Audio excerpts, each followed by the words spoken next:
बिस्मिल्लाहिर्रहमानिर्रहीम। अभी district court के अंदर हम पेश हुए हैं और यहाँ पर तमाम जो है ILF के वकला, हमारी पाकिस्तान तहरीक इंसाफ की लीडरशिप, तमाम लोग मौजूद थे और यहाँ पर दलाइल दिए गए। रऊफ हसन साहब और उनके साथ 8 लोग, जिस तरह से आपने देखा कि उस दिन वो तो बहुत ज्यादा तादाद थी, वो बाद में छोड़ दिए गए। तो इस वक्त 9 लोग जो हैं वो हिरासत में थे FIA के और वो रिमांड कंटेस्ट किया गया है। वो चाहते थे कि रिमांड ज्यादा और दिया जाए, उसको एक्सटेंड किया जाए, लेकिन हमने उस रिमांड को कंटेस्ट किया और यह कहा कि रिमांड बनता नहीं है क्योंकि इन्वेस्टिगेशन तमाम जितनी भी थी वो मुकम्मल हो चुकी है। 2 दिन एक बड़ा माकूल टाइम है, लेकिन उसके बावजूद मुअज़्ज़ज़ अदालत ने रऊफ हसन साहब का और उन 8 जो 7 लोग थे जो ऑफिस का अमला था, उनका रिमांड जो है मजीद FIA को दे दिया।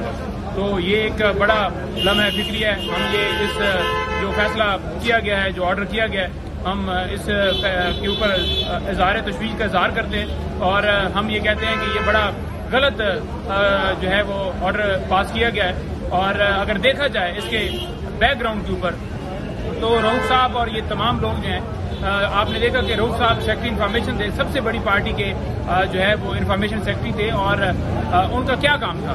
क्या उनका ये काम था कि वहां पर सेल बनाकर और दहशतगर्दी फैलाना, फौज के खिलाफ मवाद, मुख्तलिफ अकाउंट्स बनाना, मुख्तलिफ अकाउंट बनवाकर कंपेन करना?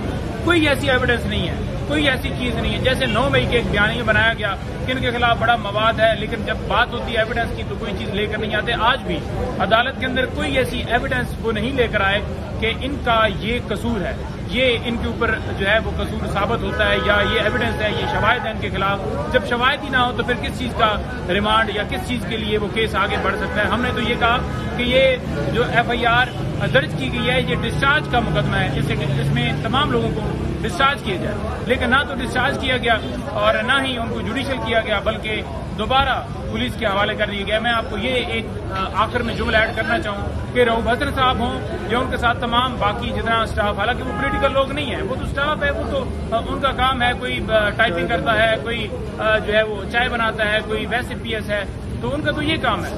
तो लेकिन वो तमाम स्टाफ भी बेशमूल जो है रऊफ साहब, उन तमाम लोगों के हौसले इतने बुलंद थे, इतने वो बुलंद मोराल में थे कि वो कह रहे थे कि जितना मर्जी है रखें, हमें कोई इशू नहीं है, लेकिन झूठा मुकदमा बनाया गया है। लेकिन उन्होंने कहा कि हम ना तो इमरान खान के और ना कोई ऐसा बयान देंगे कि जिसकी बुनियाद के ऊपर ये कहें कि ये पाकिस्तान तहरीक इंसाफ या इसके पीछे इमरान खान साहब और ये सारी लॉबिंग की जा रही है। उन्होंने कहा कि ये झूठा केस है, ना हम लॉबिंग करते हैं, हम मुहब्बे वतन पाकिस्तानी हैं, हम मुल्क पाकिस्तान को आगे लेकर जाना चाहते हैं। हमारा विजन ये है कि मुल्क में अंदर रूल ऑफ लॉ, और हमें ये कहा जा रहा है जहाँ पर अभिनंदन जो है उनको प्रोटोकॉल हासिल और हमें दहशतगर्द डिक्लेयर करके जो है वो हवालात में डाला गया है। तो लिहाजा उन्होंने कहा कि हम जैसे जहाँ पर पहले खड़े थे वहीं पे अब भी खड़े हैं और किसी सूरत जो है इन ये समझेंगे, कोई एतराफी बयान देंगे या कहेंगे कि ये बड़ा पाकिस्तान तहरीक इंसाफ एक दहशतगर्द जमात है, तो ऐसी कोई नहीं है। जो भी कस्टडी के अंदर अगर तशद्दुद करके कोई स्टेटमेंट ली जाती है तो वो एक स्टेटमेंट अलग होगी,